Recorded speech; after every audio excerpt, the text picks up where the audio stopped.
नमस्कार दोस्तों, हम लोग जो है मॉडर्न हिस्ट्री घटना चक्र देख रहे थे जो कि 2025 का पूर्वावलोकन है। तो दोस्तों मॉडर्न हिस्ट्री हम लोग पूरा फिनिश्ड कर चुके हैं। दोस्तों मॉडर्न हिस्ट्री का जो प्लेलिस्ट है वे वीडियो के नीचे दिया गया है, उसके लिंक के द्वारा आप जो है प्लेलिस्ट में जा सकते हैं।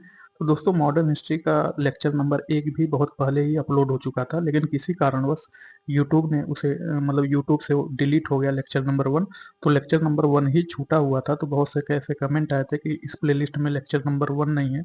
तो आज हम लोग जो है मॉडर्न हिस्ट्री का लेक्चर नंबर 1 स्टार्ट करेंगे, क्योंकि ये प्लेलिस्ट से डिलीट हो गया था। बाकी सभी क्लास मॉडर्न हिस्ट्री घटना चक्र का कंप्लीट हो चुका है।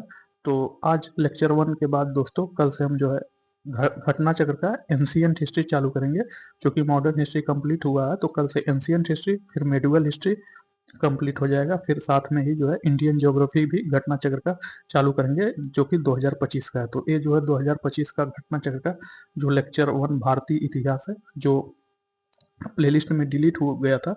तो आज लेक्चर 1 देखने के बाद कल से हम लोग जो है एंशिएंट हिस्ट्री प्रारंभ करेंगे। तो दोस्तों वीडियो के नीचे टेलीग्राम का लिंक दिया गया है, आप उसको ज्वाइन कर सकते हैं और वहां से बहुत से बुक का पीडीएफ शेयर किया जाता है, जिसको आप डाउनलोड करके आसानी से पढ़ सकते हैं। तो आज हम लोग जो है घटना चक्र मॉडर्न हिस्ट्री भारतीय इतिहास का जो है लेक्चर नंबर 1 मॉडर्न हिस्ट्री का देखेंगे।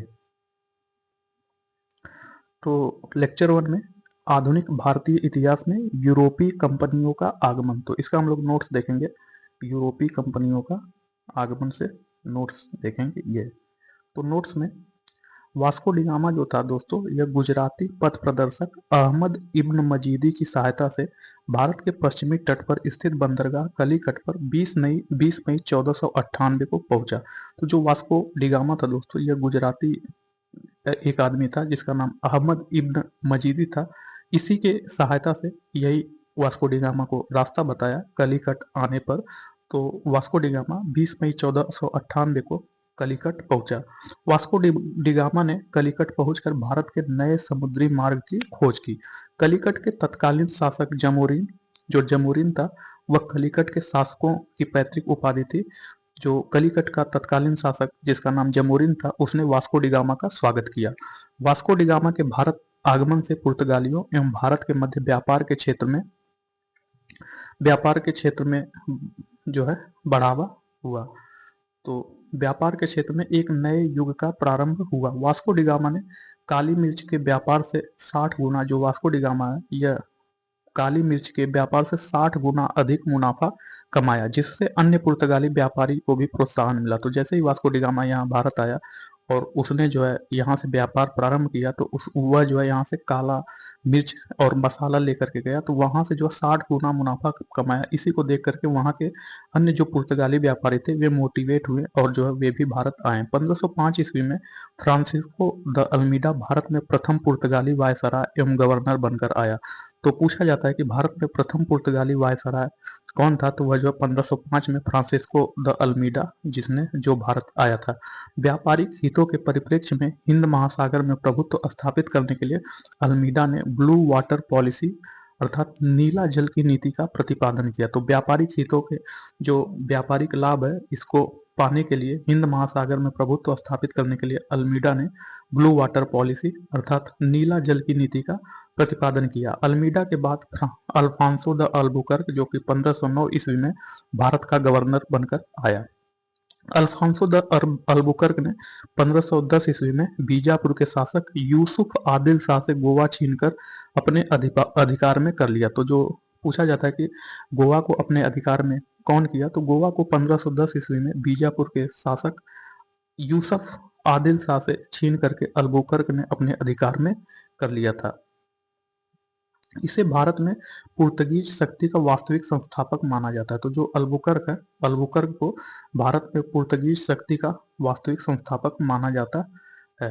तो अल्बुकर्क ने 1511 ईस्वी में दक्षिण पूर्व एशिया की महत्वपूर्ण मंडी मलस्का सॉरी जो अल्बुकर्क है, अल्बुकर्क ने 1511 ईस्वी में दक्षिण पूर्व एशिया की महत्वपूर्ण मंडी मलक्का एवं 1515 ईस्वी में फारस की खाड़ी के मुहाने पर स्थित हरमूज पर अधिकार कर लिया था। अल्बुकर्क के बाद प्रमुख गवर्नरों में से एक नीनो दी कुन्ना था। तो अल्बुकर्क के बाद जो है प्रमुख गवर्नर जो था उसमें कौन था, वह जो नीनो डी कुन्ना था। नीनो डी कुन्ना ने 1529 से 1538 तक गवर्नर रहा। तो जो नीनो डी कुन्ना है यह 1529 से 1538 तक गवर्नर रहा। पुर्तगाली यात्री वास्को डिगामा ने भारत के मार्ग की मूलतः इटली निवासी तथा स्पेन द्वारा वित्त पोषित यात्री कोलंबस ने अमेरिका की। तो जो पुर्तगाली यात्री है वास्को डिगामा, इसने जो भारत की खोज की, जबकि मूलतः इटली निवासी तथा स्पेन द्वारा वित्त पोषित यात्री कौन था, वह कोलंबस था।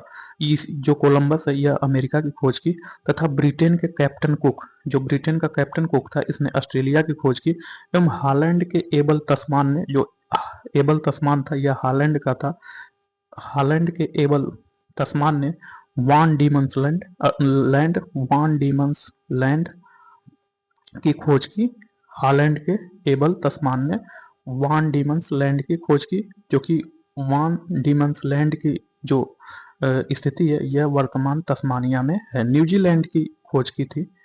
तो हालैंड के एबल तस्मान ने वान डीमंस लैंड, जो कि वर्तमान तस्मानिया तथा न्यूजीलैंड की खोज की। तो जो तस्मानिया दोस्तों, तस्मानिया का पहले क्या नाम था, यह था वान डीमंस लैंड। तो पुर्तगालियों के भारत में प्रथम दुर्ग, अर्थात भारत में प्रथम यूरोपीय दुर्ग भी का निर्माण अल्फांसो द अल्बुकर्क, इस समय वह गवर्नर नहीं था, द्वारा 1503 ईस्वी में कोचीन में कराया गया था। अंजी द्वीप एवं कन्नानोर, वर्तमान कन्नानोर का वर्तमान नाम क्या है, यह कन्नूर है, में पुर्तगाली दुर्गों का निर्माण फ्रांसिस्को द अल्मीडा द्वारा 1505 ईस्वी में कराया गया था। मध्यकाल में सर्वप्रथम भारत से व्यापार संबंध स्थापित करने वाले पुर्तगाली थे। भारत में यूरोपीय व्यापारिक कंपनियों के आगमन का क्रम क्या है, तो यह पूछा जाता है कि भारत में जितने भी यूरोपीय व्यापारी आए थे उनका क्रम क्या है, तो वह जो पुर्तगीज, डच, अंग्रेज, डेन, फ्रांसीसी। तो एक जो है एक शब्द है जिसको आप याद कर लेंगे तो इनका क्रम याद कर सकते हैं, वो शब्द क्या है, पुड अडेफ्रा, पुड अडेफ्रा। तो एक ही शब्द है, ये याद रखने पर इनका क्रम याद हो सकता है। तो पू से पुर्तगाली, डच से डच, अ से अंग्रेज, डे से डेनिश, फ्रा से फ्रांस, ये इसी क्रम में आए। पुर्तगाली सबसे पहले 1498 ईस्वी में आए थे तथा सबसे अंत में वर्ष 1961 में वापस गए। वर्ष 1961 में गोवा का पुर्तगाली गवर्नर जनरल मैनुअल एंटोनियो वस्सालो ए सिल्वा था। तो वर्ष 1961 में जब जो है गोवा को भारत में मिलाया गया, तो उस समय जो गोवा का गवर्नर जनरल पुर्तगाली था उसका नाम मैनुअल एंटोनियो वस्सालो ए सिल्वा था। इसका कार्यकाल 1958 से 1961 था। भारत की स्वतंत्रता,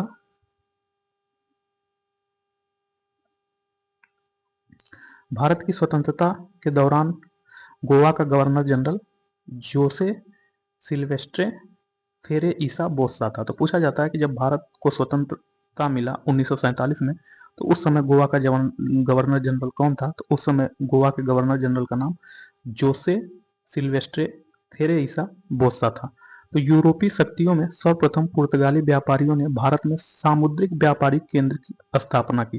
तो जो यूरोपीय शक्तियों में सर्वप्रथम पुर्तगाली व्यापारियों ने भारत में सामुद्रिक व्यापारिक केंद्र स्थापित किए। पुर्तगालियों ने भारत में अपनी पहली फैक्ट्री कलीकट में 1500 ईस्वी में स्थापित की, किंतु इसके शीघ्र ही विनष्ट हो जाने के उपरांत उसी वर्ष कोचीन में एक अन्य फैक्ट्री की स्थापना भी पुर्तगालियों ने की।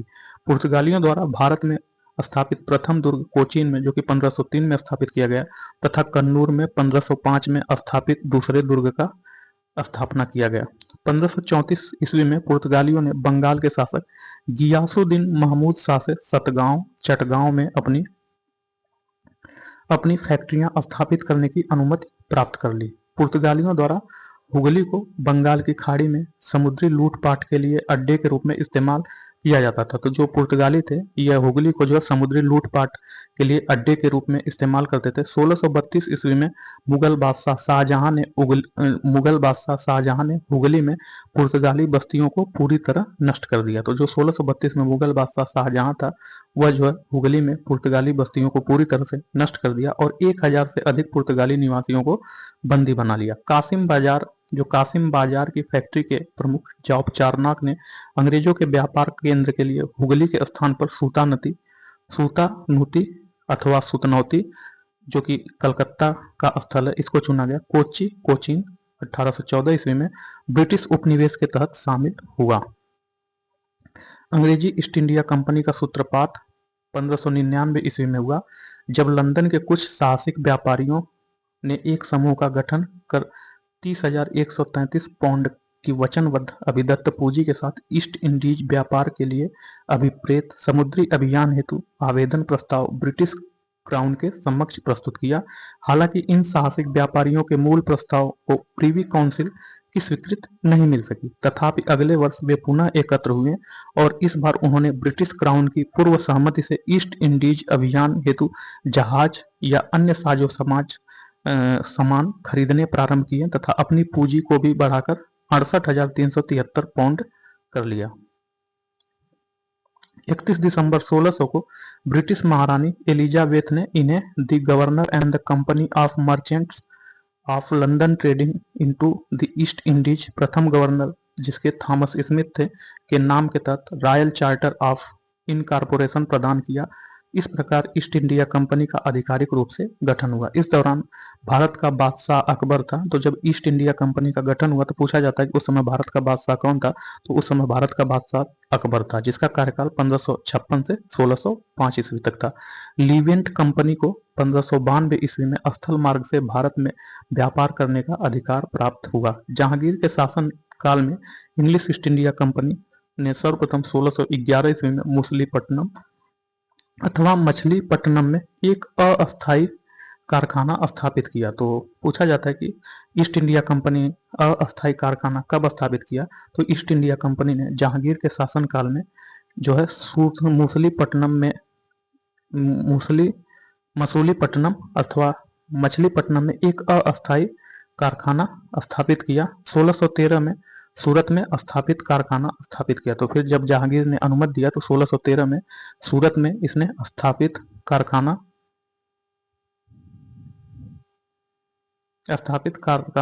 अंग्रेजों का प्रथम अस्थायी कारखाना था। सूरत में डचों द्वारा फैक्ट्री 1616 ईस्वी में, जबकि फ्रांसीसियों द्वारा 1668 ईस्वी में स्थापित की गई थी। तो दोस्तों सूरत में डच भी फैक्ट्री स्थापित किए थे एवं फ्रांसीसी भी फैक्ट्री स्थापित किए थे। तो सूरत एक ऐसा जगह है जहां अंग्रेज, फ्रांसीसी, डच तीनों लोग फैक्ट्री स्थापित किए थे। तो सूरत में जो डच थे वे फैक्ट्री 1616 ईस्वी में स्थापित किए थे, जबकि फ्रांसीसी 1668 में स्थापित किए थे। थॉमस बेस्ट नामक अंग्रेज अधिकारी ने पुर्तगालियों को स्वाली के स्थान पर हराया था। 1662 ईस्वी में इंग्लैंड के सम्राट चार्ल्स द्वितीय का विवाह पुर्तगाल की राजकुमारी कैथरीन से होने पर चार्ल्स को बंबई उपहार के रूप में प्राप्त हुआ था, जिसे चार्ल्स ने 1668 ईस्वी में 10 पाउंड वार्षिक किराए पर ब्रिटिश ईस्ट इंडिया कंपनी को दे दिया। बंबई के अंग्रेज गवर्नर जॉन चाइल्ड ने 1688 ईस्वी में बंबई और पश्चिमी समुद्री तट के मुगल बंदरगाहों को घेरा डाला तथा मक्का जाने वाले हज यात्रियों को बंदी बनाने का प्रयास किया। फलस्वरूप औरंगजेब ने उसे भारत से निष्कासित करने का आदेश दिया था। कर्नाटक का प्रथम युद्ध 1746 से 1748 ईस्वी में हुआ। ऑस्ट्रिया के उत्तराधिकार युद्ध जो 1740 ईस्वी में प्रारंभ हुआ था का विस्तार मात्र था। तो जो कर्नाटक का युद्ध था, यह कर्नाटक का युद्ध कब हुआ, तो यह कर्नाटक का युद्ध 1746 में प्रारंभ हुआ तथा 1748 में समाप्त हुआ।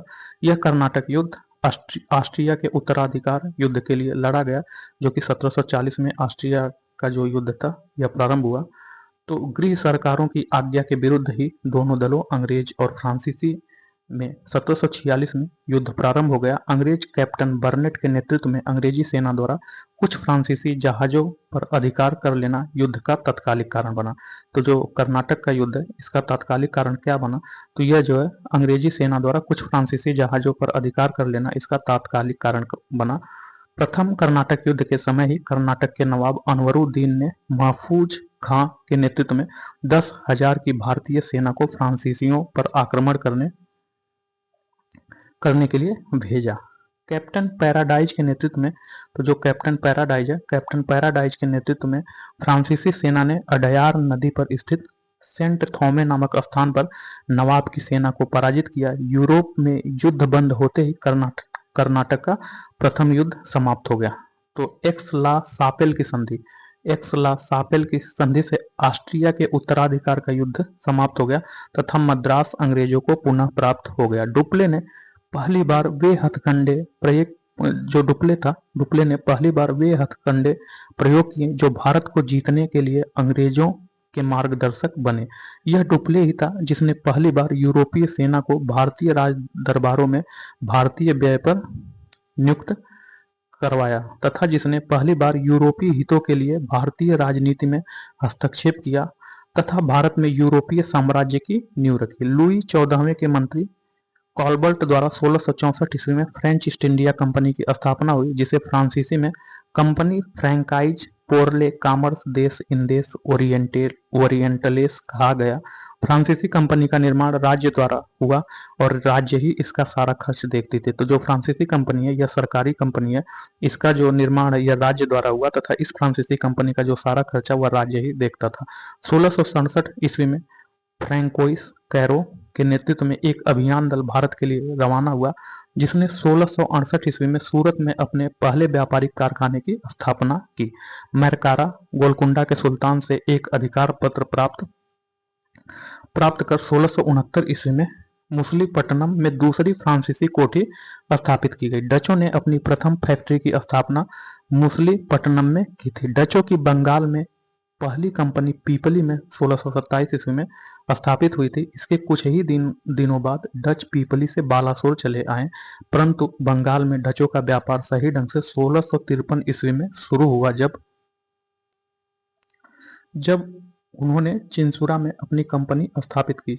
चिंसुरा के डच किले को गुस्ताउस कोर्ट के नाम से जानते थे। तो जो चिंसुरा है, चिंसुरा के डच किले को गुस्ताउस फोर्ट के नाम से जानते थे।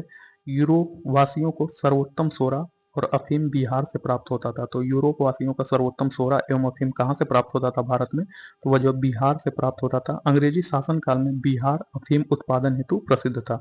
भारत में यूरोपीय शक्तियों के आगमन का क्रम इस प्रकार है। तो पुर्तगाली, डच, अंग्रेज, डेनिश, फ्रांसीसी। इसको एक शब्द याद कर सकते हैं, पुड अडेफ्रा। तो पुड अडेफ्रा, इसका जो है यह शब्द याद करने से हम इनका क्रम याद कर सकते हैं। तो पू से पुर्तगाली, ड से डच, अ से अंग्रेज, डे से डेनिश, फ्रा से फ्रांसीसी। तो इस क्रम में आए थे। तो इसके बाद हम लोग जो प्रश्न कोश देखेंगे, प्रश्नोत्तर। तो इसका क्वेश्चन नंबर फर्स्ट है। क्वेश्चन नंबर इसका फर्स्ट क्या बोलता है दोस्तों वास्को डिगामा कलिकट पर किस वर्ष में आया? तो पूछ रहा है कि जो वास्को डिगामा है यह कलिकट पर किस वर्ष आया? तो वास्को डिगामा कलिकट पर जो 1498 में आया। तो इसका ऑप्शन बी सही है।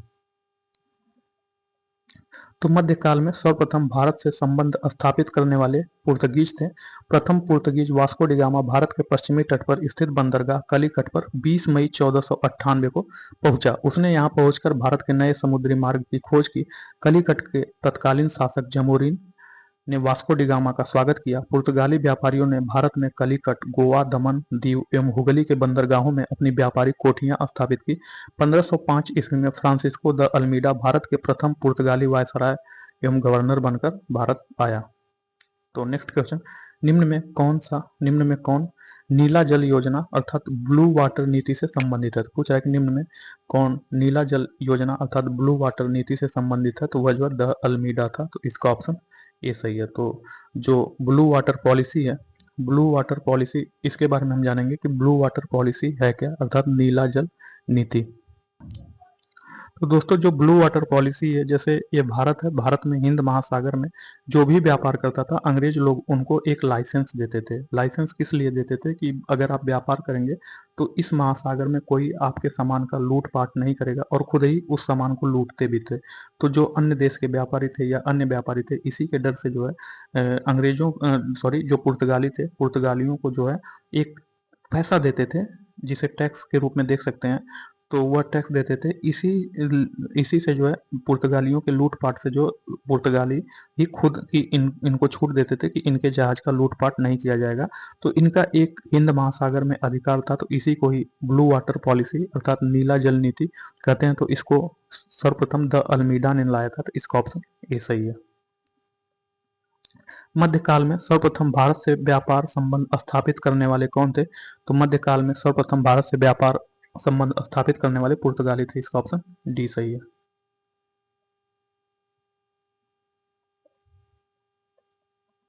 तो next question, Vasco D gamma Bharat कब आया? तो वास्को डी गामा 1498 में कलिकट में आया, जो है जमोरिन, जो गुजरात का, सॉरी जमोरिन, जो उस समय कलिकट का शासक था जमोरिन, उसके समय में आया, तो यह 1498 में आया। तो पुर्तगाली उपनिवेश का प्रथम वायसराय भारत में कौन हुआ? तो पुर्तगाली उपनिवेश का प्रथम वायसराय भारत में अल्मीडा हुआ, तो इसका ऑप्शन सी सही है। निम्नलिखित में से किसने वास्को डी गामा का कलिकट में स्वागत किया? तो जो जमोरिन है, जमोरिन ने वास्को डी गामा का कलिकट में स्वागत किया, तो इसका ऑप्शन सी सही है। वास्को डी गामा के संबंध में कौन से कथन सही हैं? तो पूछ रहा है कि वास्को डी गामा के संबंध में कौन से कथन सही हैं, तो उन सही कथन का हमें देखना है। तो जो वास्को डी गामा की 1498 में भारत यात्रा के समय कलिकट का शासक जमोरिन था, तो हाँ ये बात सही है। जो वास्को डी गामा था, वास्को डी गामा के समय जो भारत का, वास्को डी गामा जब 1498 में भारत आया था, तो 1498 में जब वास्को डी गामा 20 मई 1498 को कब आया भारत वास्को डी गामा? तो यह जो 20 मई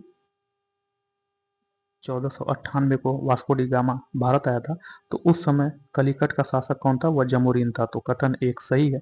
दूसरा, प्रथम यात्रा में वास्को डी गामा लगभग 1 साल तक भारत में रहा, तो जमोरिन ने इसका स्वागत किया। वह लगभग 3 महीने तक, जब प्रथम यात्रा में वास्को डी गामा था, तो यह लगभग 1 साल तक नहीं रहा, यह लगभग 3 महीने तक भारत में रहा। कितने महीने तक?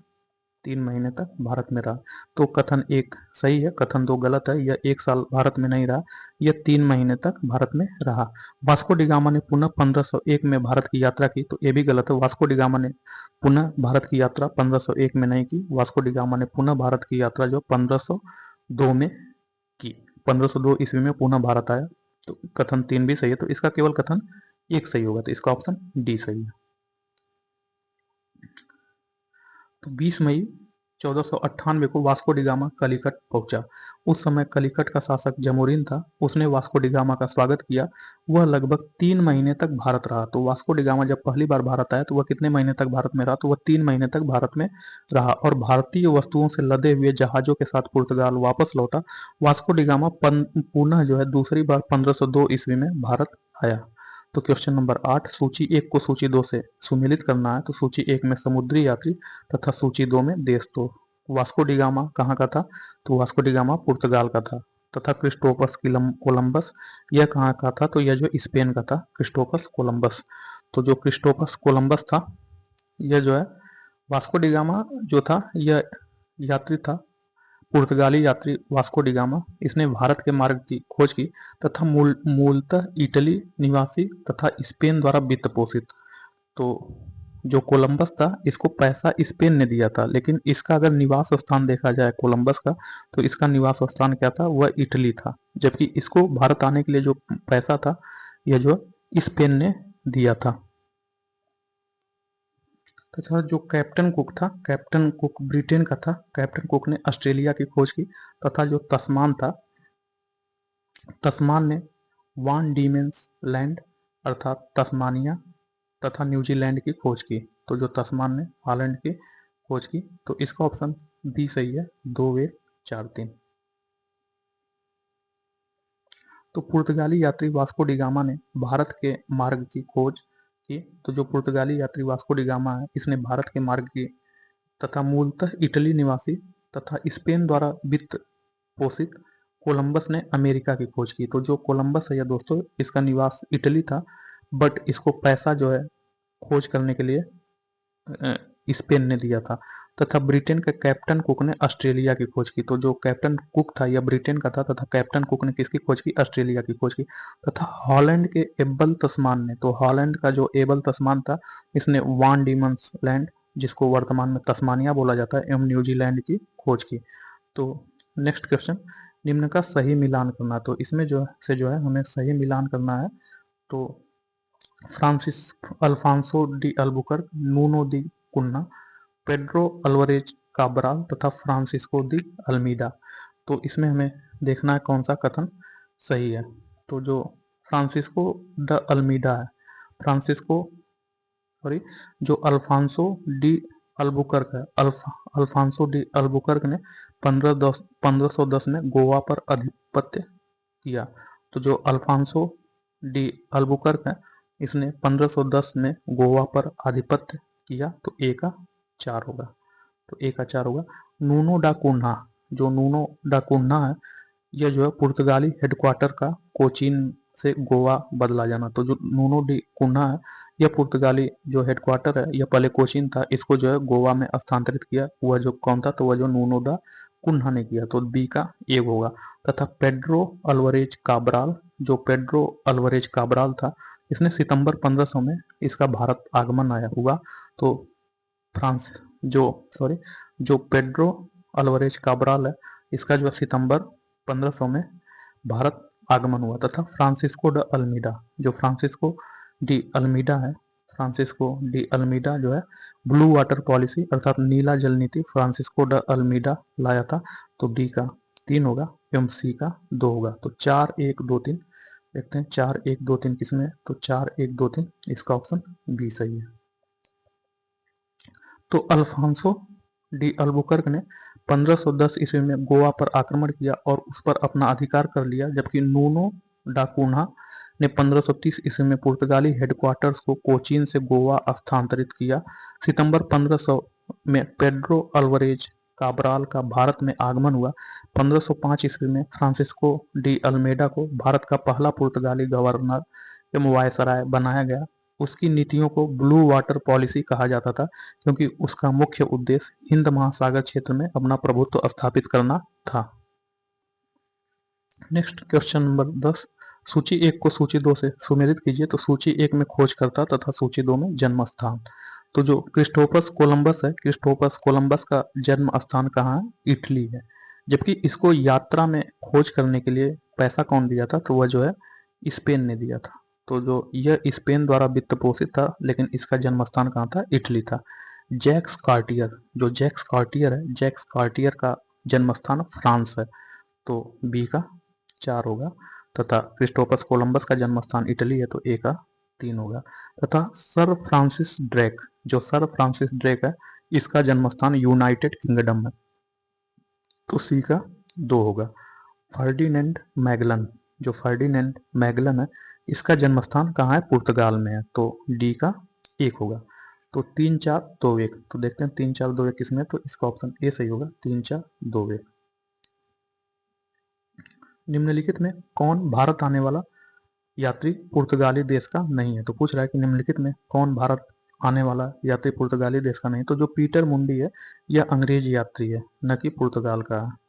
तो पीटर मुंडी अंग्रेज यात्री है, जबकि दुआर्ट बारबोसा, डेमेंगो पायस तथा फर्नाओ नूनिज ये सब पुर्तगाली हैं। तो पीटर मुंडी अंग्रेज है। तो इसका ऑप्शन सी सही होगा। तो पीटर मुंडी 17वीं शताब्दी में भारत आने वाला ब्रिटिश व्यापारी, लेखक एवं यात्री था। चीन की चाय को चखने का उल्लेख करने वाला वह प्रथम ब्रिटिश नागरिक था। भारत में उसने पटना, आगरा एवं सूरत आदि नगरों की यात्रा की। तो जो पीटर मुंडी है, यह चीन की चाय को चखने का उल्लेख करने वाला प्रथम ब्रिटिश नागरिक था। क्वेश्चन नंबर 12, भारत में पुर्तगाली शक्ति का वास्तविक संस्थापक कौन है? तो भारत में पुर्तगाली शक्ति का वास्तविक संस्थापक अल्बुकर्क है। तो इसका ऑप्शन बी सही है।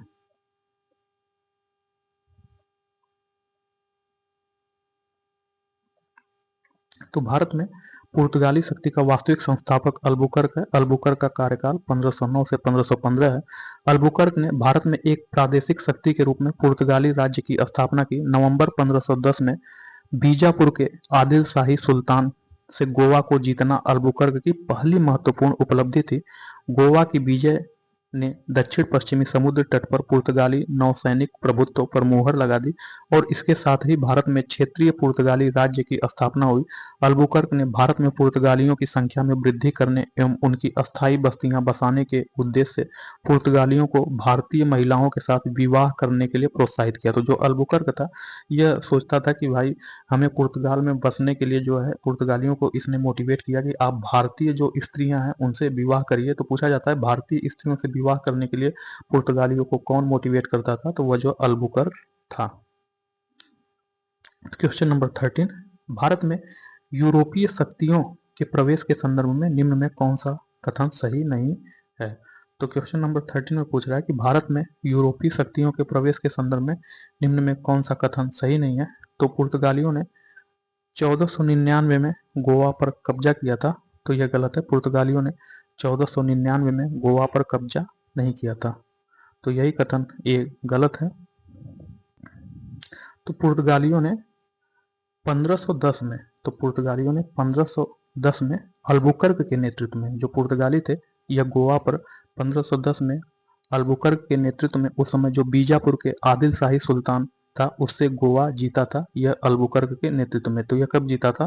पुर्तगालियों ने बीजापुर के आदिल शाही सुल्तान से, तो यह जो है 1510 ईस्वी में। तो कथन ऑप्शन ए गलत है, जबकि ऑप्शन बी, अंग्रेजों ने अपना पहला कारखाना दक्षिण भारत में मछलीपट्टनम में बनाया, तो ऑप्शन बी सही है।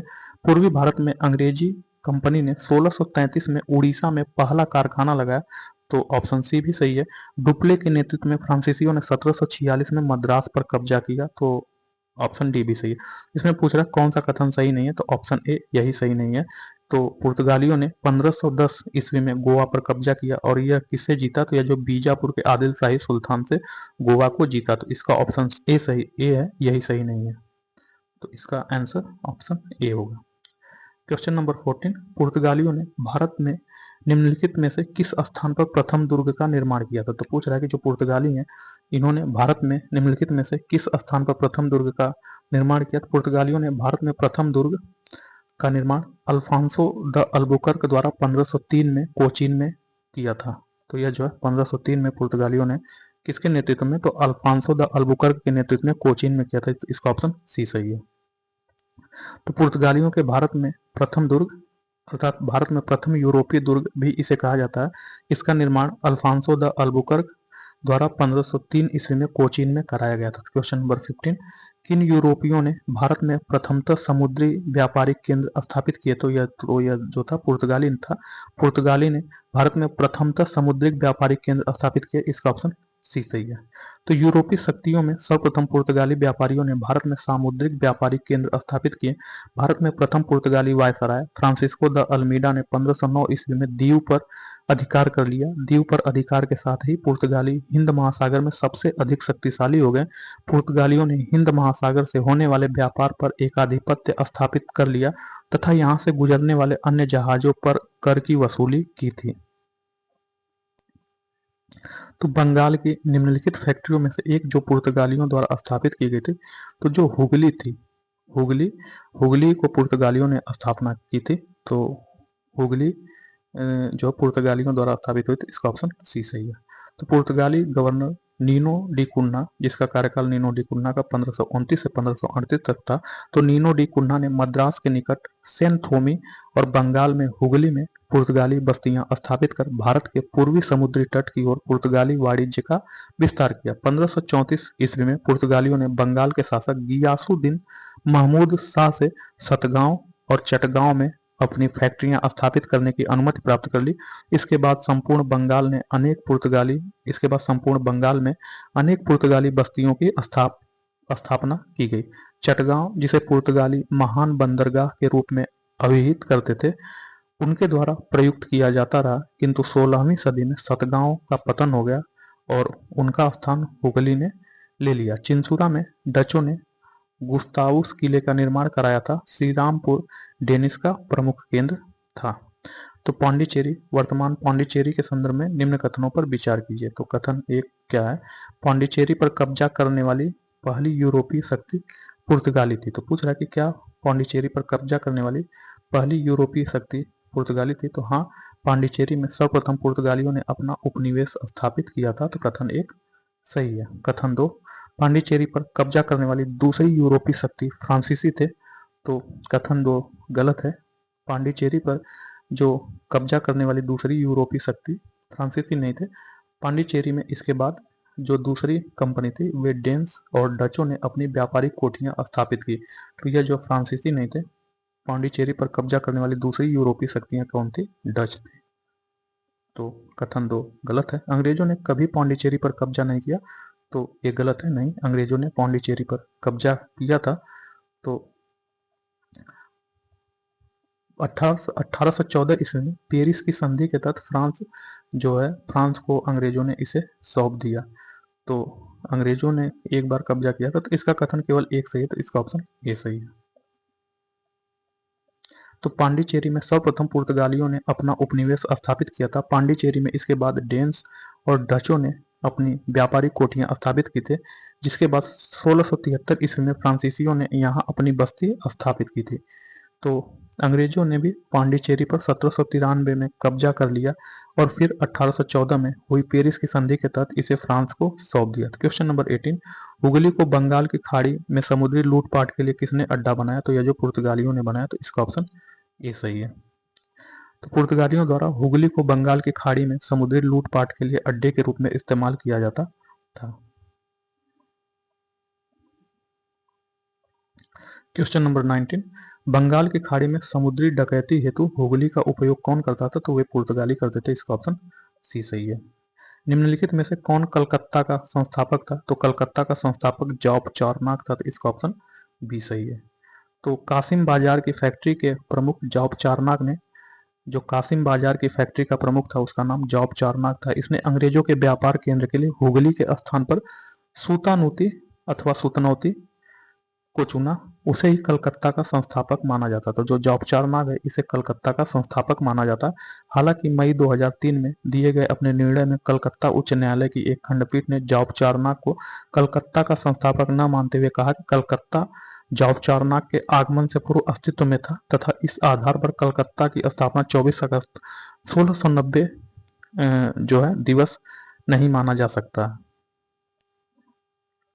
तो कलकत्ता किसने बसाया? तो कलकत्ता जो है जॉब चारनाक ने बसाया। तो इसका ऑप्शन डी सही है। तो निम्नलिखित में से किस स्थान पर भारत में प्रथम नगर निगम स्थापित किया गया? तो जो मद्रास है, मद्रास में भारत का प्रथम नगर निगम स्थापित किया गया। इसका ऑप्शन बी सही है। तो आधुनिक भारत में पहला नगर निगम 1688 ईस्वी में मद्रास के पूर्व प्रेसिडेंसी शहर में स्थापित किया गया था। तो क्वेश्चन नंबर 23, भारत के साथ व्यापार के लिए सर्वप्रथम संयुक्त पूंजी कंपनी किन लोगों ने आरंभ की? तो भारत के साथ व्यापार के लिए सर्वप्रथम संयुक्त पूंजी कंपनी किन लोगों ने आरंभ की? तो यह जो डच के लोगों ने आरंभ की। तो इसका ऑप्शन बी सही है। तो भारत के साथ व्यापार के लिए सर्वप्रथम संयुक्त पूंजी कंपनी 1600 में लंदन में स्थापित अंग्रेजी east India company the governance company of merchants of London trading into the East Indies थी। इसके बाद 1602 में जो डच हॉलैंड संसद द्वारा पारित प्रस्ताव में एक संयुक्त डच ईस्ट इंडिया कंपनी की स्थापना हुई। विकल्प में ब्रिटेन न होने से इसको डच माना जाएगा। तो दो कंपनी थी जिसने संयुक्त पूंजी कंपनी का निर्माण किया, एक डच थी, दूसरा ब्रिटिश ईस्ट इंडिया कंपनी थी। क्वेश्चन नंबर 24, निम्नलिखित कथनों में कौन सा एक सही है? तो क्वेश्चन नंबर 24 में पूछ रहा है कि निम्नलिखित कथनों में कौन सा एक सही है? तो आधुनिक कोची भारत की स्वतंत्रता तक डच उपनिवेश था। तो ये गलत है। जो आधुनिक कोची थी यह भारत की स्वतंत्रता तक डच उपनिवेश था नहीं, इसका जो है यह पुर्तगाल का उपनिवेश था तथा डचों ने पुर्तगालियों को पराजित किया और आधुनिक कोची में उन्होंने फोर्ट विलियम्स का निर्माण किया। तो यह जो है बी सही है। इसका ऑप्शन बी सही होगा। तो डचों ने पुर्तगालियों को पराजित कर आधुनिक कोची, जो जिसका पूर्व में नाम कोचिन था, में फोर्ट विलियम्स का निर्माण कराया था। क्वेश्चन नंबर 25, भारतीय इतिहास के संदर्भ में निम्न कथनों पर विचार करना। तो कथन एक, डच लोगों ने पूर्वी तटीय क्षेत्रों में गजपति शासकों द्वारा प्रदान की गई जमीनों पर अपनी फैक्ट्रियां, गोदाम स्थापित किए। तो जो डच ने पूर्वी तट पर, जो डच हैं, डच लोगों ने पूर्वी तट पर पहले कोचीन को पुर्तगालियों से छीना और बाद में आंध्र और उड़ीसा के तट पर अपनी फैक्ट्री स्थापित की, जो 17वीं शताब्दी की बात है। तो यह जो है डच लोगों ने पूर्वी तटीय क्षेत्रों में गजपति शासकों द्वारा प्रदान की गई जमीनों पर अपनी फैक्ट्री एवं गोदाम स्थापित किए। तो ये गलत है। तथा अल्फांसो द अल्बुकर्क ने बीजापुर सुल्तान से गोवा को छीन लिया था। तो हाँ, कथन 2 सही है। कथन 3, ब्रिटिश ईस्ट इंडिया कंपनी ने मद्रास में विजयनगर साम्राज्य के एक प्रतिनिधि से पट्टे पर ली गई जमीन के एक प्लाट पर फैक्ट्री स्थापित की। तो कथन 3 भी सही। तो इसका 2 एवं 3 सही है। तो इसका ऑप्शन बी सही है। तो डचों ने पूर्वी तट पर पहले कोचीन को पुर्तगालियों से छीना और बाद में आंध्र और ओडिशा के तट पर अपनी फैक्ट्री स्थापित की, जो 17वीं शताब्दी की बात है, जबकि गजपति शासकों का शासन 16वीं शताब्दी में ही समाप्त हो गया था। अतः कथन एक गलत है। 1510 ईस्वी में अल्बुकर्क ने बीजापुर सुल्तान से गोवा छीन लिया था। अतः कथन दो सही है। अंग्रेजी ईस्ट इंडिया कंपनी ने विजयनगर के नायक प्रतिनिधि से पट्टे पर जमीन लेकर मद्रास में एक फैक्ट्री की स्थापना की। क्वेश्चन नंबर 26, भारत में ईस्ट इंडिया कंपनी की सफलता का राज क्या है? तो ऑप्शन ए, भारत में राष्ट्रीय भावना की कमी। हाँ, तो ये सही है। भारत में ईस्ट इंडिया कंपनी का सफलता का राज भारत में राष्ट्रीय भावना की कमी थी। ऑप्शन ए सही है। कंपनी की सेना को पश्चिमी प्रशिक्षण मिला था तथा उनके पास आधुनिक हथियार थे, तो ये भी सही है। भारतीय सैनिकों में राष्ट्रीय भावना का अभाव था, जिसके फलस्वरूप कोई जो उन्हें अच्छा वेतन दे अपनी सेवा में लगा सकता था, तो ऑप्शन सी भी सही है। तो ऑप्शन डी सही है, उपयुक्त तीनों, तो इसका ऑप्शन डी होगा। तो क्वेश्चन नंबर 27, निम्नलिखित ब्रिटिश कंपनियों में से किसे भारत में व्यापार करने का पहला अधिकार पत्र प्राप्त हुआ? तो पूछ रहा है कि निम्नलिखित कंपनियों में से कौन सी ऐसी कंपनी है जिसे भारत में व्यापार करने का पहला अधिकार पत्र प्राप्त हुआ? तो वह जो लिवेंट कंपनी थी, तो इसका ऑप्शन ए सही है। तो लिवेंट कंपनी को 1592 ईस्वी में स्थल मार्ग से भारत में व्यापार करने का अधिकार पत्र प्राप्त हुआ था। 31 दिसंबर 1600 को महारानी एलिजाबेथ प्रथम ने governor and the company of merchants of London trading in the two the East Indies को समुद्री मार्ग से ईस्ट इंडीज के साथ व्यापार करने का पहला अधिकार पत्र प्रदान किया था। 1698 ईस्वी में ब्रिटिश पार्लियामेंट के जनरल सोसाइटी एक्ट के तहत new company English company trading in the east का गठन किया गया तथा 1702 ईस्वी में ब्रिटिश क्राउन और संसद द्वारा दोनों कंपनियों के विलय की प्रक्रिया प्रारंभ की गई, जिसके तहत 1708 ईस्वी में दोनों कंपनियों को मिलकर दोनों कंपनियों को मिलाकर नया नाम united company of merchant of England trading to the East Indies कर दिया गया। यह कंपनी सामान्यतः ईस्ट इंडिया कंपनी के नाम से प्रसिद्ध हुई।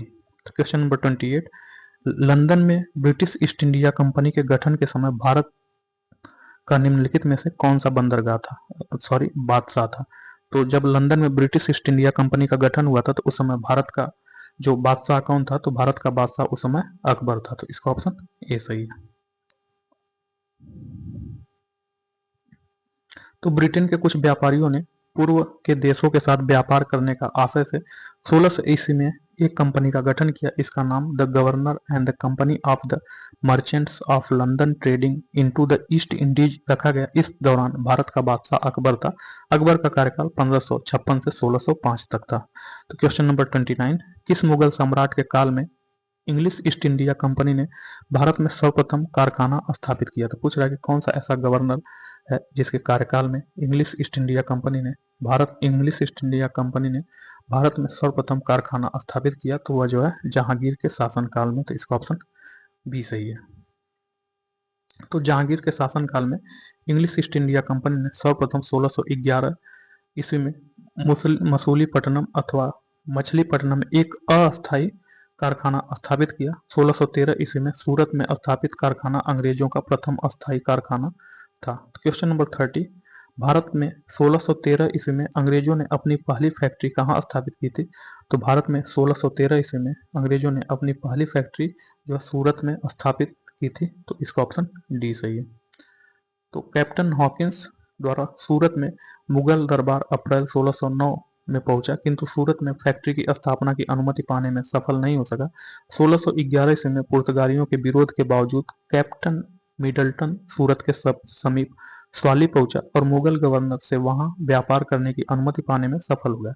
कैप्टन थॉमस वेस्ट ने पुर्तगालियों को स्वाली नामक स्थान पर पराजित कर पुर्तगाली एकाधिकार की निरंतरता को भंग किया तथा तदोपरांत अंग्रेजों ने सूरत में 1613 ईस्वी में अस्थायी रूप से एक फैक्ट्री स्थापित की। यहां से अंग्रेजों ने अपने व्यापार को देश के दूसरे भागों में फैलाया तथा शीघ्र ही अहमदाबाद, बुरहानपुर, अजमेर तथा आगरा में सहयोगी फैक्ट्रियां स्थापित की। तो निम्नलिखित में से किस अंग्रेज अधिकारी ने पुर्तगालियों को स्वाली के स्थान पर हराया? तो पूछ रहा है कि किस अंग्रेज अधिकारी ने पुर्तगालियों को स्वाली नामक स्थान पर हराया था? तो उस अंग्रेज अधिकारी का नाम बताइए। तो वह अंग्रेज अधिकारी थॉमस बेस्ट था, तो इसका ऑप्शन बी सही है। ईस्ट इंडिया कंपनी की प्रथम फैक्ट्री स्थापित की गई थी, तो पूछ रहा है कि ईस्ट इंडिया कंपनी की प्रथम फैक्ट्री कहाँ स्थापित की गई थी? पुणे में, गोवा में, तो ईस्ट इंडिया कंपनी की प्रथम फैक्ट्री जो है यह सूरत में स्थापित की गई थी, सूरत में। इसका ऑप्शन डी सही होगा, सूरत। क्वेश्चन नंबर 33, कैप्टन हॉकिंस के संदर्भ में निम्नलिखित कथनों में कौन सा कथन सही है? तो जो कैप्टन हॉकिंस है उसके संबंध में निम्नलिखित कथनों में कौन सा सही है? तो कथन एक, वह 1611 में जेम्स फर्स्ट के दूत के रूप में भारत आया था, तो ये गलत है। विलियम हॉकिंस 1608 से 1611 मतलब 1608 में भारत आया तथा 1611 तक रहा। तो विलियम हॉकिंस जहांगीर के दरबार में ईस्ट इंडिया कंपनी द्वारा भेजा गया प्रथम अंग्रेज राजदूत था। तो जो विलियम हॉकिंस था यह जो है जहांगीर के दरबार में ईस्ट इंडिया कंपनी द्वारा भेजा गया प्रथम अंग्रेज राजदूत था। हॉकिंस 1608 ईस्वी में भारत आया था। तो जो हॉकिंस था यह 1608 ईस्वी में भारत आया था, न कि 1611 में। यह तुर्की भाषा का बहुत अच्छा ज्ञाता था। तो हाँ, जो हॉकिंस था यह तुर्की भाषा का बहुत अच्छा ज्ञाता था। तो इसका ऑप्शन दो सही है, तो इसका केवल दो होगा। विलियम हॉकिंस 1608 से 1611 जहांगीर के दरबार में ईस्ट इंडिया कंपनी द्वारा भेजा जाने वाला प्रथम अंग्रेज राजदूत था। हॉकिंस 1608 ईस्वी में भारत आया था तथा वह इंग्लैंड के राजा जेम्स फर्स्ट का दूत था। हॉकिंस को तुर्की भाषा का ज्ञान था, वह तुर्की बहुत अच्छा बोलता था। तो 17वीं इंग्लिश ईस्ट इंडिया कंपनी का कारखाना कहाँ स्थित है? तो जो 17वीं इंग्लिश ईस्ट इंडिया कंपनी था इसका कारखाना कहाँ कहाँ स्थित है, तो उसको हमें बताना है। तो इसका कारखाना जो है केवल भरूच में है, तो इसका ऑप्शन ए होगा।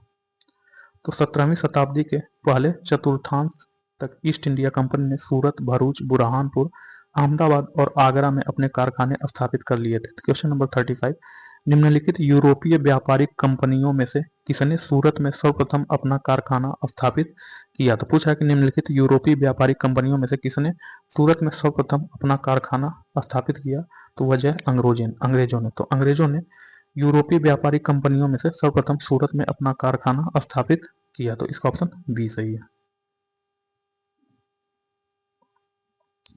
यूरोपीय व्यापारिक कंपनियों में से ब्रिटिश ईस्ट इंडिया कंपनी ने सर्वप्रथम सूरत में फैक्ट्री स्थापित की थी। 1613 ईस्वी में जहांगीर ने अंग्रेजों को सूरत में अस्थायी कारखाना स्थापित करने की अनुमति दी। सूरत में डचों द्वारा फैक्ट्री 1616 ईस्वी में, जबकि फ्रांसीसियों द्वारा 1668 ईस्वी में स्थापित की गई थी। उल्लेखनीय है कि ईस्ट इंडिया कंपनी ने सर्वप्रथम 1611 ईस्वी में मसूलीपट्टनम में अपना कारखाना स्थापित किया, जो कि अस्थायी कारखाना था। इन्होंने अपना प्रथम अस्थायी कारखाना 1613 ईस्वी में सूरत में स्थापित किया। फ्रांसीसियों ने भी अपना प्रथम कारखाना 1668 ईस्वी में सूरत में स्थापित किया। तो क्वेश्चन नंबर 36, वर्ष 1613 में अंग्रेजी ईस्ट इंडिया कंपनी को कहाँ एक कारखाना स्थापित करने की अनुमति मिली? तो 1613 में इंग्लिश ईस्ट इंडिया कंपनी को कहाँ पर अपना कारखाना स्थापित करने की अनुमति मिली? तो यह जो सूरत में थी। इसका ऑप्शन डी सही है। तो जो ईस्ट इंडिया कंपनी है, ईस्ट इंडिया कंपनी के प्रारंभिक दौर में वेस्टर्न प्रेसिडेंसी कहाँ थी? तो ईस्ट इंडिया कंपनी के प्रारंभिक दौर में वेस्टर्न प्रेसिडेंसी जो है सूरत में थी। तो इसका ऑप्शन ये सही है।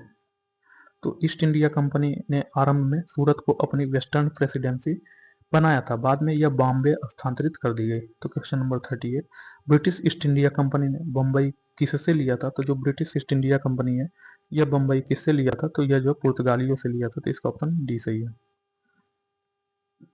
ब्रिटिश ईस्ट इंडिया कंपनी ने बम्बई पुर्तगालियों से लिया था। 1662 ईस्वी में इंग्लैंड के सम्राट चार्ल्स द्वितीय का विवाह पुर्तगाल की राजकुमारी कैथरीन से होने पर चार्ल्स को पुर्तगालियों द्वारा बम्बई उपहार स्वरूप प्रदान किया गया था, जिसे उन्होंने 10 पाउंड वार्षिक किराए पर 1668 ईस्वी में ब्रिटिश ईस्ट इंडिया कंपनी को दे दिया था। क्वेश्चन नंबर 39, निम्नलिखित में से किस वर्ष प्रयागराज उत्तर प्रदेश के किले पर अंग्रेजों का अधिकार स्थापित हुआ? तो पूछा कि किस वर्ष जो प्रयागराज जो यूपी जो उत्तर प्रदेश का किला है उस पर अंग्रेजों का जो है अधिकार स्थापित हुआ? तो ये क्वेश्चन गलत है।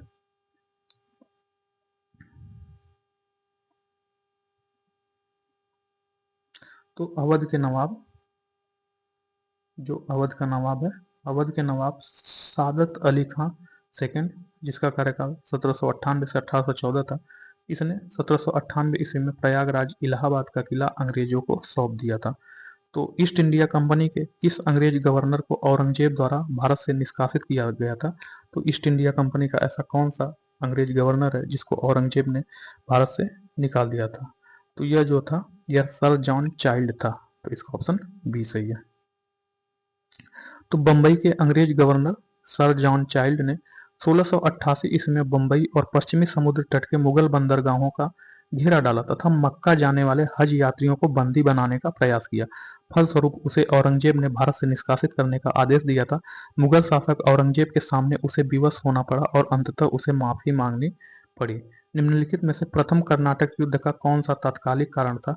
तो जो कर्नाटक युद्ध का तात्कालिक कारण जो था अंग्रेजों द्वारा फ्रांसीसी जहाजों का अधिग्रहण यह कर्नाटक युद्ध का तत्कालिक कारण था। इसका ऑप्शन डी सही है। तो कर्नाटक का प्रथम युद्ध 1746 में प्रारंभ हुआ एवं 1748 तक चला। यह कर्नाटक का युद्ध ऑस्ट्रिया के उत्तराधिकार युद्ध जो कि 1740 ईस्वी में प्रारंभ हुआ था का विस्तार मात्र था। गृह सरकारों की आज्ञा के विरुद्ध ही दोनों दलों अंग्रेज और फ्रांसीसियों में 1746 ईस्वी में युद्ध प्रारंभ हो गया। अंग्रेज कैप्टन बर्नेट के नेतृत्व में अंग्रेजी सेना द्वारा कुछ फ्रांसीसी जहाजों पर अधिकार कर लेना युद्ध का तात्कालिक कारण था।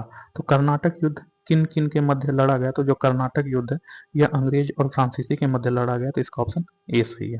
तो सूची 1 को सूची 2 से सुमेलित करना है। तो सूची 1 में युद्ध दिया गया कर्नाटक का प्रथम युद्ध, कर्नाटक का तृतीय युद्ध तथा द्वितीय कर्नाटक युद्ध एवं प्रथम मैसूर युद्ध। तो इसमें हमें देख रहे हैं तो जो प्रथम कर्नाटक युद्ध था, प्रथम कर्नाटक युद्ध एक्स ला सैपेल की संधि से समाप्त हुआ। तृतीय कर्नाटक युद्ध जो पेरिस की संधि से समाप्त हुआ। द्वितीय कर्नाटक युद्ध अनिर्णायक रहा, जबकि प्रथम मैसूर युद्ध ब्रिटिश की हार से इस जो प्रथम मैसूर युद्ध हुआ इसमें ब्रिटिश की हार हुआ। तो क्वेश्चन नंबर 44 निम्नलिखित में कौन सा सही सुमेलित नहीं है? तो जो कर्नाटक का द्वितीय युद्ध है यह 1750 से 1752 में नहीं हुआ था, यही सही सुमेलित नहीं है। जबकि कर्नाटक का प्रथम युद्ध 1746 से 1748 में हुआ था। कर्नाटक का तृतीय युद्ध 1758 से 1763 में हुआ था। पानीपत का तृतीय युद्ध 1761 में हुआ था। जबकि कर्नाटक का जो द्वितीय युद्ध है, कर्नाटक का द्वितीय युद्ध यह कब हुआ था? तो जो कर्नाटक का द्वितीय युद्ध है यह 1749 में प्रारंभ हुआ था। तो कर्नाटक का द्वितीय युद्ध 1749 में प्रारंभ हुआ था और समाप्त हुआ था कब? 1754 में। तो 1754 में यह समाप्त हुआ था, तो यही गलत है। इसका ऑप्शन बी सही है। तो अंबुर का युद्ध के संदर्भ में क्या सही नहीं है? तो पूछ रहा है कि जो अंबुर का युद्ध है उसके संदर्भ में क्या सही नहीं है। तो जो अंबुर का युद्ध है उसके विषय में क्या सही नहीं है, इसमें असत्य कथन चुनना। तो यह अंबुर का युद्ध 1752 में हुआ था। तो नहीं, अंबुर का युद्ध 1752 में नहीं हुआ था। जो कर्नाटक में उत्तराधिकारी को लेकर 1749 में अंबुर का युद्ध लड़ा गया था, तो यह अंबुर का युद्ध 1752 में नहीं हुआ था। अंबुर का युद्ध 1749 में हुआ था। तो कथन एक गलत है, यही सही नहीं है। तो इसका आंसर केवल कथन एक होगा। जबकि कथन दो, इस अंबुर के युद्ध में मुजफ्फर जंग, चंदा साहिब और फ्रांसीसी सेना ने मिलकर अनवरुद्दीन का मुकाबला किया। तो हाँ, कथन दो सही है। कथन तीन, इस युद्ध में अनवरुद्दीन की सेना को हार का सामना करना पड़ा, ये भी सही है। तो केवल कथन एक ही गलत है। तो इसका ऑप्शन डी होगा, केवल कथन एक।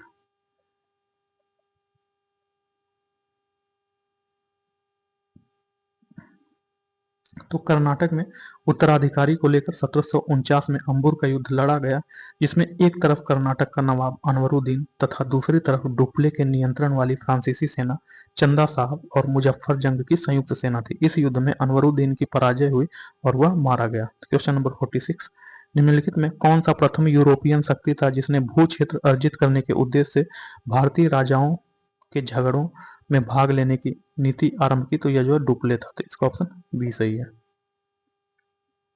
तो डुप्ले ने पहली बार वे हथकंडे प्रयोग किए जो भारत को जीतने के लिए अंग्रेजों के मार्गदर्शक बने। डुप्ले प्रथम यूरोपियन था जिसने भू क्षेत्र अर्जित करने के उद्देश्य से भारतीय राजाओं के झगड़े में भाग लेने की नीति आरंभ की।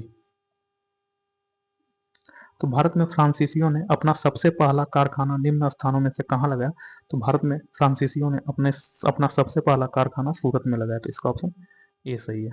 तो लुई 14वें का मंत्री कॉलबर्ट तो लुई 14वें के मंत्री कॉलबर्ट द्वारा 1664 ईस्वी में फ्रेंच ईस्ट इंडिया कंपनी की स्थापना हुई। इसे फ्रांसीसी में कंपनी फ्रैंकाइज पोर ले कॉमर्स देश इंदेश ओरिएंटलेस कहा गया। फ्रांसीसी कंपनी का निर्माण राज्य द्वारा हुआ। तो यह फ्रांसीसी कंपनी जो थी यह सरकारी कंपनी थी। तो पूछा जाता है कौन सी कंपनी सरकारी थी, जो फ्रांसीसी कंपनी थी यह सरकारी कंपनी थी। इसका निर्माण राज्य द्वारा हुआ, राज्य ही इसका सारा खर्च देता था। 1667 ईस्वी में फ्रैंकोइस कैरो के नेतृत्व में एक अभियान दल भारत के लिए रवाना हुआ, जिसने 1668 ईस्वी में सूरत में अपने पहले व्यापारिक कारखाने की स्थापना की। तो क्वेश्चन नंबर 48, फ्रांसीसी ईस्ट इंडिया कंपनी स्थापित हुई थी। पूछ रहा है कि जो फ्रांसीसी ईस्ट इंडिया कंपनी है यह कहाँ स्थापित हुई थी। तो फ्रांसीसी ईस्ट इंडिया कंपनी जो है लुई 14वें के शासनकाल में स्थापित हुई। तो इसका ऑप्शन ए सही है। तो निम्नलिखित में से किसे भारत में फ्रांसीसी कंपनी का संस्थापक माना जाता है। तो भारत में फ्रांसीसी कंपनी का संस्थापक किसे माना जाता है। तो यह जो है फ्रांस का जो वित्त मंत्री कॉलबर्ट था उसी को माना जाता है। तो इसका ऑप्शन सी सही है। तो बंगाल में निम्न में से कौन सा कारखाना डचों ने स्थापित किया। तो बंगाल में जो है चिंसुरा एवं जो हुगली ये दोनों कारखाना डचों ने स्थापित किया। तो यह क्वेश्चन गलत है। तो डचों की बंगाल में पहली कंपनी पीपली में 1627 ईस्वी में स्थापित हुई। तो डचों की जो बंगाल में पहली कंपनी पीपली में 1627 में स्थापित हुई, इसके कुछ ही दिनों बाद डच पीपली से बालासोर चले आए। बंगाल में डचों ने 1635 ईस्वी में प्रारंभ कर 1656 ईस्वी के बीच कुछ समय तक हुगली में फैक्ट्री का संचालन किया।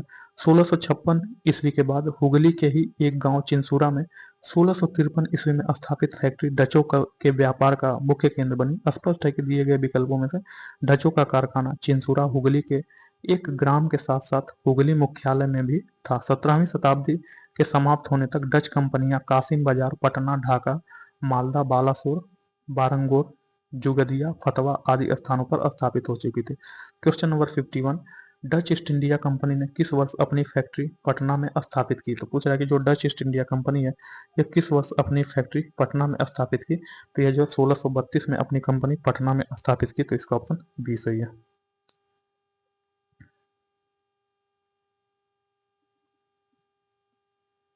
तो बंगाल की समृद्ध व्यापार की तरफ आकर्षित हो डचों ने 1615 एवं 1629 में असफल प्रयास किया। यद्यपि बंगाल में व्यापार का सुअवसर उन्हें 1632 में प्राप्त हुआ। 1632 ईस्वी में सर्वप्रथम पटना में डच ईस्ट इंडिया कंपनी का प्रवेश हुआ। यद्यपि पटना में डच फैक्ट्री की स्थापना 1632 ईस्वी के संदर्भ से संबंधित कोई स्रोत प्रामाणिकता की कसौटी पर स्पष्ट नहीं है। यद्यपि इतिहासकार ओम प्रकाश ने 1638 ईस्वी में पटना में डच फैक्ट्री की स्थापना संबंधी तथ्य प्रस्तुत किए हैं, जो आर्थिक तंगी के कारण उसी वर्ष बंद हो गई। वर्तमान में डच फैक्ट्री का वह स्थान पटना कॉलेज के नाम से जाना जाता है। Question number 52, Dutch east India company ने किस वर्ष पटना में अपना कारखाना स्थापित किया। तो जो डच ईस्ट इंडिया कंपनी है यह किस वर्ष पटना में अपना कारखाना स्थापित किया। तो यह जो 1632 में पटना में अपना कारखाना स्थापित किया। इसका ऑप्शन बी सही है। क्वेश्चन नंबर 53, निम्न डच कारखानों को उनके स्थापना वर्ष के साथ मिलान करना है। तो जो बिमलीपट्टम है यह 1641 में स्थापित किया गया। तो ए का 3 होगा। कराईकल जो कराईकल है, कराईकल जो है 1645 में स्थापना किया गया। तो बी का 2 होगा। कोचीन जो कोचीन का स्थापना जो है 1600 कोचीन में स्थापना 1663 में हुआ। तो सी का 4 होगा। तथा चिंसुड़ा चिंसुड़ा में जो है डच कारखाना या जो 1653 में स्थापित हुआ। तो डी का 1 होगा। तो 3 2 4 1। तो 3 2 4 1 इसका ऑप्शन बी सही है। फ्रांसीसी दक्कन में शक्ति आंदोलन स्थापित करने में असफल रहे क्योंकि। तो जो फ्रांसीसी है यह दक्कन में शक्ति स्थापित करने में असफल रहे, ऐसा क्यों।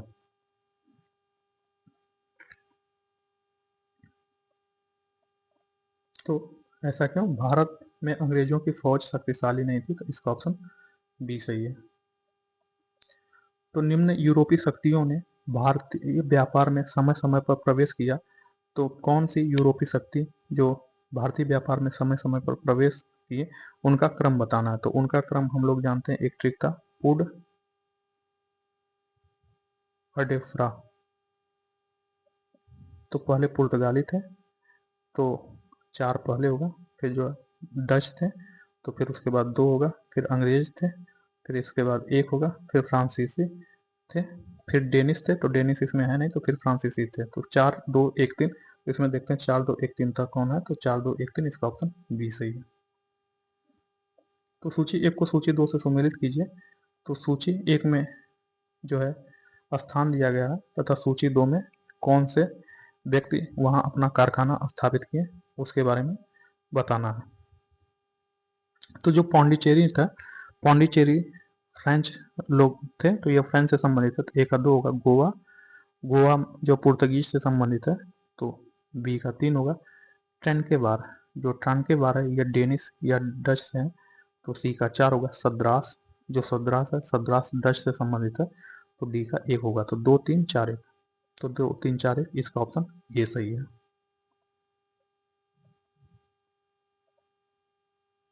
तो उस क्षेत्र की पहचान करें जहां से यूरोप वासियों को सर्वोत्तम सोरा मिलता है, तो वह जो बिहार से, तो इसका ऑप्शन ये सही है। अंग्रेजी शासन काल में भारत का कौन सा क्षेत्र अफीम उत्पादन हेतु प्रसिद्ध था, तो वह बिहार है, तो इसका ऑप्शन ये सही है। तो निम्नलिखित यूरोपियों में कौन सा एक स्वतंत्रता पूर्व भारत में व्यापारी के रूप में सबसे अंत में आया, तो वह जो फ्रांसीसी, तो इसका ऑप्शन सी सही है। तो 16वीं से 17वीं शताब्दी में यूरोप के अनेक राष्ट्रों के व्यापारी समय समय पर व्यापार के उद्देश्य से भारत आए। इन यूरोपियों में सबसे पहले 1498 ईस्वी में पुर्तगाली, 1605 में डच, 1608 में अंग्रेज तथा 1667 ईस्वी में फ्रांसीसियों का आगमन हुआ। इस प्रकार उपयुक्त विकल्पों में भारत आने वाले व्यापारियों में सबसे अंत में फ्रांसीसियों का आगमन हुआ।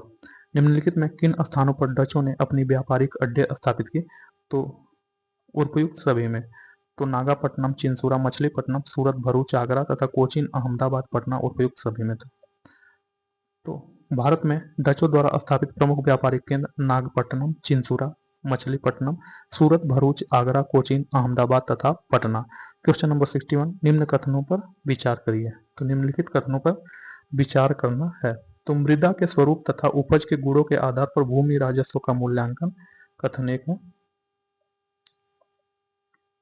तो कथन 2, युद्ध में चलती फिरती तोपों का उपयोग, तथा कथन 3, तंबाकू और लाल मिर्च की खेती। तो इसमें से कोई भी सही नहीं है, तो इसका ऑप्शन डी सही है। तो मृदा के स्वरूप तथा उपज के गुणों के आधार पर भूमि राजस्व का मूल्यांकन अंग्रेजों से पूर्व शेरशाह सूरी एवं अकबर के द्वारा किया जा चुका था। भारत में तंबाकू और लाल मिर्च की खेती पुर्तगालियों की देन थी और चलती फिरती तोपों का प्रचलन मुगल काल में ही था। अकबर के आयुध निर्माण कारखाने में तमाम प्रकार की बड़ी छोटी तोपें तैयार की जाती थी। इस प्रकार इनमें से अंग्रेजों की भारत को देन कोई भी नहीं थी। तो क्वेश्चन नंबर 62, किसने ईस्ट इंडिया कंपनी के बारे में यह टिप्पणी की थी कि कंपनी एक असंगत है, परंतु यह उस व्यवस्था का भाग है जहां सब कुछ ही असंगत है। तो ऐसा बात किसने कहा था, तो यह जो है टीबी मैकाले ने कहा था, तो इसका ऑप्शन बी सही है। क्वेश्चन नंबर 63, एक्स ला सापेल जो कि 1748 में संधि के संदर्भ में निम्न कथनों में कौन सा कथन सही है। तो प्रथम कर्नाटक युद्ध, जो प्रथम कर्नाटक युद्ध है, इसकी समाप्ति जो है एक्स ला सैपेल की संधि से हुई, तो हाँ ये सही है। अंग्रेजों को सद्रास पुनः प्राप्त हुआ, तो हाँ एक्स ला सैपेल की संधि के बाद अंग्रेजों को सद्रास पुनः प्राप्त हुआ, तो इसका ऑप्शन सी सही होगा। 1 और 2 दोनों सही है। तो एक्स ला सैपेल की संधि 1748 से ऑस्ट्रिया के उत्तराधिकार का युद्ध समाप्त हो गया। यूरोप का युद्ध बंद होते ही कर्नाटक का प्रथम युद्ध समाप्त हो गया तथा सद्रास अंग्रेजों को पुनः प्राप्त हो गया। तो क्वेश्चन नंबर 64, भारत में अंग्रेजों की सफलता तथा फ्रांसीसियों की असफलता के कारण के संदर्भ में निम्न कथनों में कौन सा कथन सही है। तो इसमें जो है अंग्रेजों को बंगाल विजय के से अपार धन एवं जनशक्ति का मिलना, तो हाँ इससे जो है अंग्रेजों, जो भारत में अंग्रेज सफल हुए तथा फ्रांसीसी असफल हुए, इसका मुख्य कारण है जो अंग्रेज थे, अंग्रेज जब बंगाल विजय किए थे तो उसमें उनको अपार धन एवं जनशक्ति मिली थी। तो हाँ कथन 1 सही है। अंग्रेजों की बेहतर नौसैनिक ताकत थी, तो हाँ अंग्रेजों की जो फ्रांसीसियों से बेहतर नौसैनिक जो ताकत थी, तो कथन 1 एवं 2 दोनों सही थे, इसका ऑप्शन सी सही है। तो भारत में अंग्रेजों की सफलता के कई कारण थे।